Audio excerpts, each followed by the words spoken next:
Hello everyone and welcome back to my YouTube channel. Today in this tutorial I am going to show you how to change your profile picture on Snapchat using very simple and easy steps. So do watch our video till the end. Now let's start our video.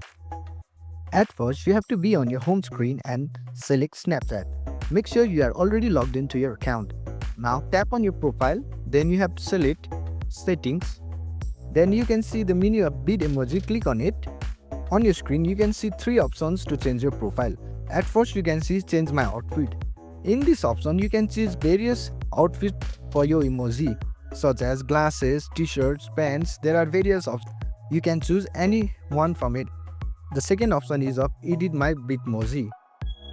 Here you can change different kinds of hairstyle, your mustache, basically your facial features. And at last, there is a choose selfie option where you can select a different pose for your profile picture. So by choosing this option, you can change your profile picture. I hope you found this video helpful and please don't forget to hit like and subscribe. See you in next video. Thank you for watching.